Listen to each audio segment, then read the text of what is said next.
வணக்கம். செய்தி வீச்சு உங்களை வரவேற்றுக் கொள்கிறது. இன்றைய செய்தி வீச்சு இலங்கை மற்றும் உலக நிலவரங்களை கலவையாக காவி வருகின்றது.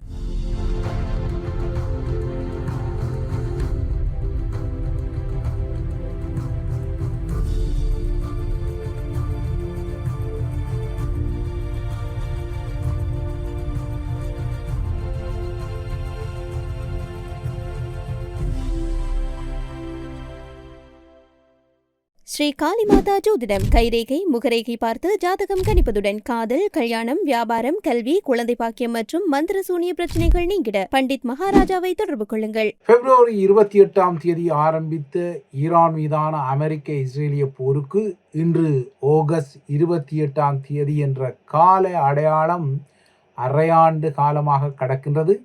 6 மாத காலமாக இந்த போர் நடந்தும் இந்த போரில் எந்த ஒரு தரப்பும் வெற்றியை பெற முடியாத வகையில் திணறுவது தெரிகின்றது. இன்றுடன் இந்த போர் 6 மாதங்களை கடந்து விட்டாலும் இந்த போரை ஆரம்பித்த வேளை அமெரிக்க அரசு தலைவர் டொனால்ட் ட்ரம்ப் டமாரம் அடித்தது போல ஈரான் மீதான அமெரிக்காவின் இராணுவ மேலாதிக்கம் ஒரு அரசியல் வெற்றியாக மாறிக்கொள்ளவே இல்லை. மாறாக இந்த போரில் இருந்து அமெரிக்காவே இப்போது விரும்பினால் கூட வெளியேறுவதற்கான வழிகள் ஏதுமில்லை. அவை யாவும் அடைக்கப்பட்டு விட்ட நிலையில் இந்த வழிகளின் அடப்பு மிகப்பெரிய மூலோபாய ஆபத்தை அமெரிக்காவுக்கு ஏற்படுத்தும் பின்னணியில்தான் இன்றைய 6ஆம் மாத போர் நாள் கடக்கின்றது.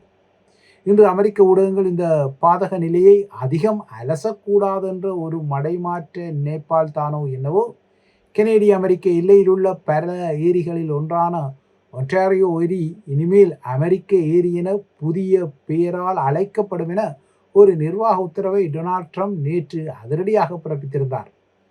2 நாடுகளுக்கும் இடையிலான வரிப்போர் தற்போது தீவிரமடைந்துள்ள நிலைமை நீங்கள் அறிந்த விடயம். ஏற்கனவே செய்தி வீச்சு இதனை இந்த வாரம் சில தடவைகள் தந்திருந்தது.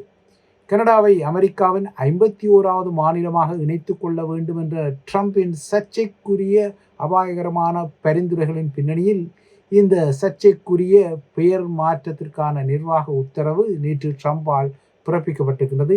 ஆயினும் ட்ரம்ப் இந்த ஏரியை அமெரிக்கா லேக் என, அதாவது ஒன்டேரியா ஏரியை பெயர் மாற்றியிருந்தாலும் கனடா எல்லாம் இந்த பெயர் மாற்றத்தை ஏற்றுக்கொள்ளாது என்பதும் புரிதலுக்குரிய விடயம்.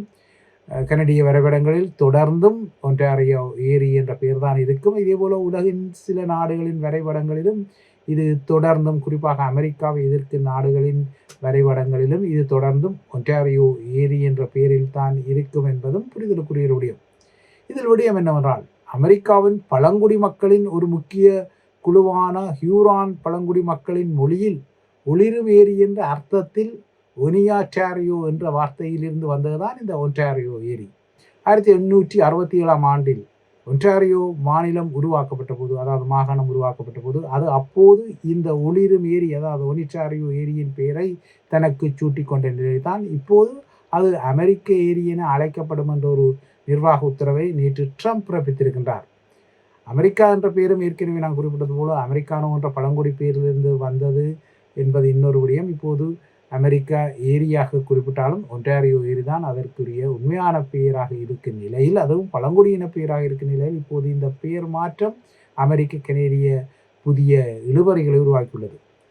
மேலாதிக்கங்களுடனான பெயர் மாற்றங்கள் இப்போது நேற்று அமெரிக்கா என்றால் அமெரிக்க அரசு தலைவர் அறிவித்தது போன்ற நிர்வாக உத்தரவுகளால் மட்டும் மட்டுப்படுத்தப்படுவதில்லை. இலங்கையிலும் தமிழர்களின் பகுதிகளில் திட்டமிட்ட பௌத்தமயமாக்கல் மற்றும் சிங்களமயமாக்கல் மூலம் தமிழினத்தின் அடையாளங்கள் மற்றும் அதன் தொன்மையை அளிக்கும் நோக்கிலும் பல பெயர் மாற்றங்கள் இடம்பெற்றிருக்கின்றன. அதுவும் போருக்கு பிந்திய சமகாலத்தில் இது ஒரு பெரும் சிங்கள பௌத்த மயமாக்கலான ஒரு பெயர் மாற்றமாக தீவிர நோயாக மாறி வருவதும் நீங்கள் அறிந்த விடயம். முன்னறிந்தே குமரன் கடவை என்ற கிழக்கின் பெயர் கோமரங்கடவையாகவும், கந்தரோடை கத்துருகுடவாகவும், குருந்தூர் மலை குருத்தாசுவாகவும், வட்டக்கட்சி வம்பக்கட்சியாகவும், தண்ணி முறிப்பு தன்முறிப்பவாகவும், அருவியாறு மல்வத்துவாகவும், சிலாவத்துறை சிலாவதுர எனவும், கந்தளாய் கந்தளதள எனவும், கன்னியா கன்னியாவ எனவும், சம்பூர் சோமபுர எனவும், அல்லியோடை அலியாவோடை எனவும் பல திட்டமிட்ட சிங்கள பௌத்தமயமாக்கல், அதாவது தமிழ் அடையாளங்களை அளிக்கும் நோக்கில் புதிய புதிய பெயர்கள் எல்லாம் தென்னிலங்கையிலிருந்து வருவது வேறு விடயம். இந்த பட்டியலை சொல்லி கொண்டு போனால் செய்தி வீச்சு 1 மணி நேரம் கடந்து செல்லும் என்பதால் சில உதாரணங்களை மாத்திரம், அதாவது தமிழர்களின் கிராம பெயர்கள் எவ்வாறு மாற்றப்பட்டன என்பதற்குரிய அடையாளமாகத்தான் சில பெயர்களை சொன்னேன். பல பெயர்கள் இவ்வாறு இருக்கின்றன. இந்த நிலையில் இந்த பௌத்த சிங்கள மயமாக்கலின் நீட்சியில் இப்போது குப்பர தள்ளிய குதிரை குழியையும் பறித்ததாம் என ஒரு பழமொழி சொல்வார்களே, அதுபோல சைவ ஆலயங்களில் சிங்கள நோனாக்களும் அரைகுறை ஆடைகளுடன் நவ சின்ன மூல ஆட்டங்களை நியூ ஆட்டங்களை ஆடும் காட்சிகளெல்லாம் தமிழர் தாயகத்தில் வீரியமாக்கி கொள்ள இவற்றை தடுத்து கொள்ளுங்கள் என இப்போது சைவ குருமார் ஒன்றியம் கூட அலறி அடித்து அறிக்கைகளை விடும் அளவிற்கு இந்த கலாச்சார ஆக்கிரமிப்பில் என்றால் இந்த திணிப்புகள் எல்லாம் தமிழர் தாயகத்தை நோக்கியும் வருகின்றன. இது எவ்வாறோ உலக அரங்கை நோக்கினால் ஈரான் மீதான அமெரிக்க இஸ்ரேலிய போருக்கு இன்று ஆகஸ்ட் 28 என்ற கால அடையாளம் இந்த போரின் அரையாண்டு காலத்தின் முடிவை, இல்லையென்றால் இந்த போரின் பாதகங்களை அமெரிக்கர்களுக்கு நினைப்பூட்டக்கூடாது என்பதற்காகத்தான் இந்த போரில் அமெரிக்கா, குறிப்பாக ட்ரம்ப் பெற்ற பாதகங்களை ஊடகங்கள் அலசக்கூடாது, அரையாண்டு போரின் மதிப்பீட்டு அறிக்கைகளை இன்று ஊடகங்கள் அதிகம் கவனிக்கக்கூடாது, இல்லையென்றால் அதனை முன்னிலைப்படுத்தக்கூடாது என்பதற்காகத்தான் ட்ரம்ப் ஒரு ஒன்டாரியோ என்ற ஒரு துருப்புச்சீட்டை பிடித்து ஒன்டாரியோ ஓரி இனிமேல் அமெரிக்க ஏரி என பெயர் மாற்றம் செய்யப்படும் என்ற ஒரு நிர்வாக ஆணையை நேற்று பிறப்பித்திருப்பதை நீங்கள் ஊகிக்கக்கூடியதாக இருக்கும். இதற்கிடையே நேற்று முன்தினம் புதன்கிழமை சீன நேபாள எல்லைப் பகுதியை மூழ்கடித்த பேரழிவுகரமான வெள்ளத்திற்கு பின்னர் காணாமல் போன 700 வெளிநாட்டு குடிமக்கள் உட்பட 1300க்கும் மேற்பட்டோரை தீவிரமாக தேடும் பணிகள் நடைபெற்று வருகின்றன.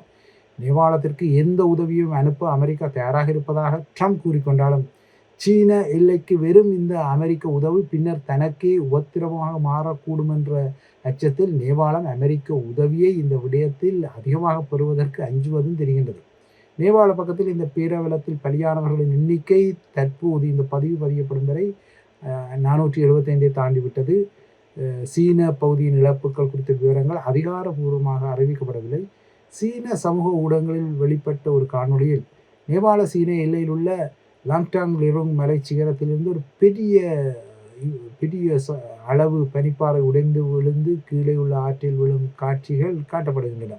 இந்த நகர்வால் ஏற்பட்ட அதிர்வு வலுவாக இருந்ததால் தான் அமெரிக்காவின் புவியியல் ஆய்வு மையம் இந்த பனிப்பாறை உடைந்து நிலத்தில் வீழ்ந்த அதிர்வை ஒரு நிலநடுக்கம் என கணித்து, ஏனென்றால் இந்த அதிர்வு 4.4 ரிக்டர் அளவுகோலுக்கு இருந்தது. ஏனென்றால் அந்த பாரிய பனிப்பாறை 7000 அடியிலிருந்து விழுந்தபோது அது நிலத்தை தாக்கிய போது இந்த அதிர்வு ஏற்பட்டது. அமெரிக்காவிலிருந்து அது ஒரு நிலநடுக்கம் என ஆரம்பத்தில் தவறாக அறிவிக்கப்பட்டது. பின்னர் தான் அது இந்த பனிப்பாறை சரிவால் ஏற்பட்ட நடுக்கம் என்பது தெரிய வந்தது. 7000 அடி உயரத்திலிருந்து விழுந்த இந்த பனிப்பாறை 3000 அடியை விட அதிக பரப்பளவு கொண்ட பாரிய இடைகொண்ட பனிப்பாறையாக இருப்பதால் இந்த பனிப்பாறை விழுந்ததால் ஏற்பட்ட வெள்ள அலை மணிக்கு 193 கிலோமீட்டர் வேகத்தில் 6 நிமிடங்களுக்கு கிட்டத்தட்ட 14 மைல்களை தாண்டி சுனாமியாக சீறி தனக்கு முன்னால் இருந்த எல்லாவற்றையும் வாரி சுருட்டி இருக்கின்றது. இப்போது 1300 பேர் காணாமல் போயிருக்கின்றார்கள். இதில் ஏராளமான வெளிநாட்டவர்களும் இருப்பதால் இப்போது இந்த நேபாள அவலம் ஒரு சர்வதேச அவலமாக அனைத்து நாடுகளையும் தாக்க தலைப்படுகின்றது. இப்போது பாதிக்கப்பட்ட நேபாளத்துக்கு உதவ நாடுகள் முன்வந்துள்ளன. ஸ்ரீலங்காவும் தனது பங்குக்கு $1 மில்லியன் அமெரிக்க நிதியில் உடனடி நிவாரணம் மற்றும் மனிதாய்வான உதவிகள் அனுப்பப்படும் என அறிவித்திருப்பதால் தேயிலை உட்பட்ட பொருட்கள் இந்த நிதியில் நேபாளத்துக்கு செல்லக்கூடும். ஏனென்றால் ஸ்ரீலங்கா $1 மில்லியன் நிதியை அறிவித்தாலும் இந்த நிதியை பணமாக வழங்காது. ஏனென்றால் அதற்கும் அந்நிய செலாவணி நெருக்கடிகள் எல்லாம் இருப்பதால் உள்ளூரில் கிட்டக்கூடிய தேயிலை போன்ற பொருட்களைத்தான் இந்த $1 மில்லியன் அமெரிக்க பெறுமதி அளவுக்கு நேபாளத்திற்கு அனுப்பும் என்பதும் புரிதலுக்குரிய.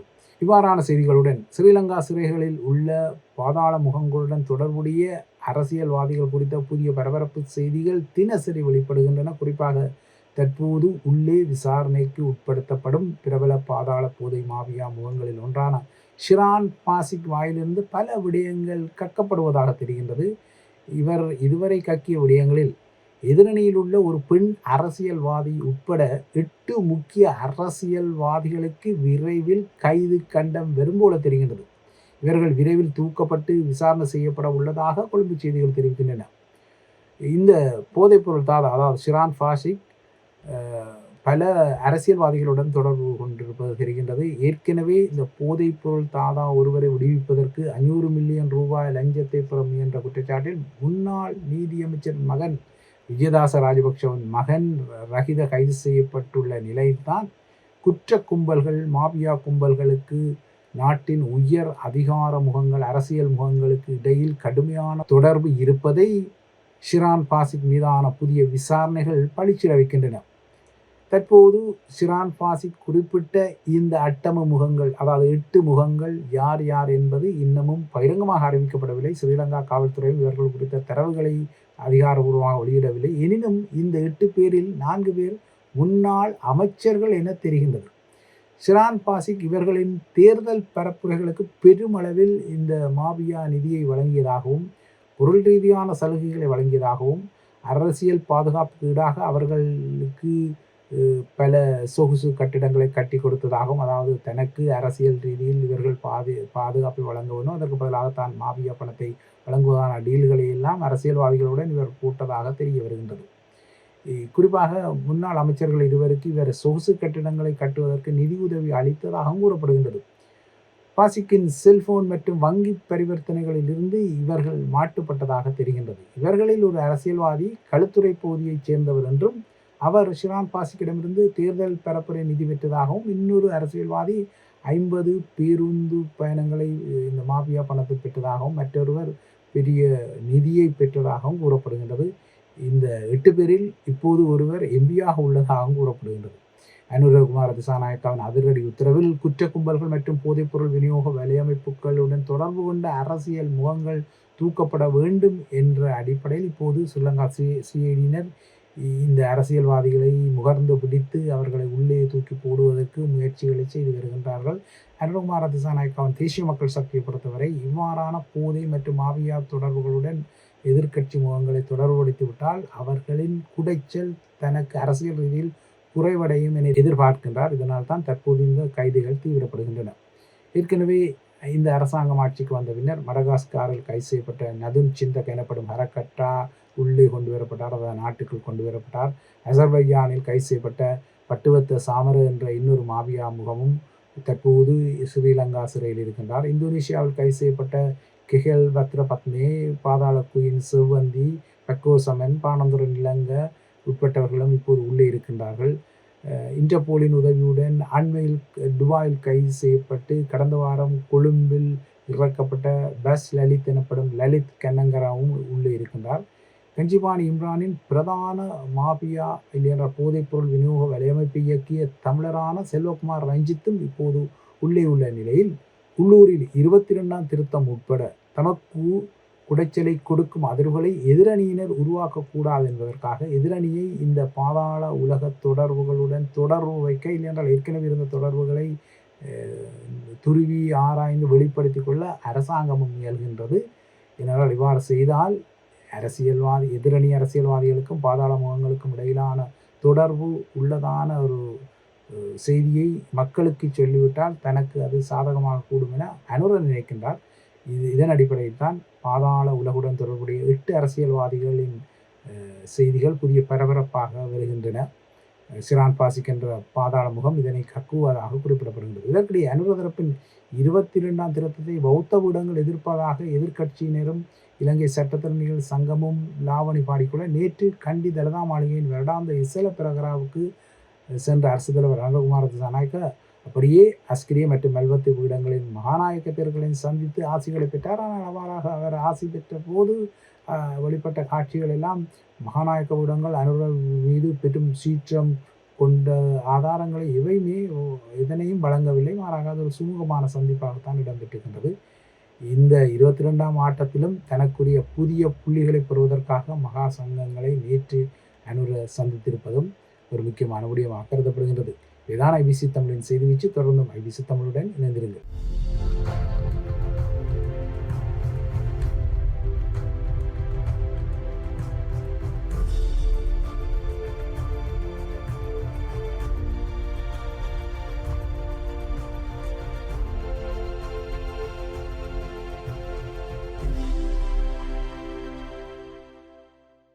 ஸ்ரீ காளிமாதா ஜோதிடம் கைரேகை முகரேகை பார்த்து ஜாதகம் கணிப்பதுடன் காதல், கல்யாணம், வியாபாரம், கல்வி, குழந்தை பாக்கியம் மற்றும் மந்திர சூனிய பிரச்சனைகள் நீங்கிட பண்டித் மகாராஜாவை தொடர்பு கொள்ளுங்கள்.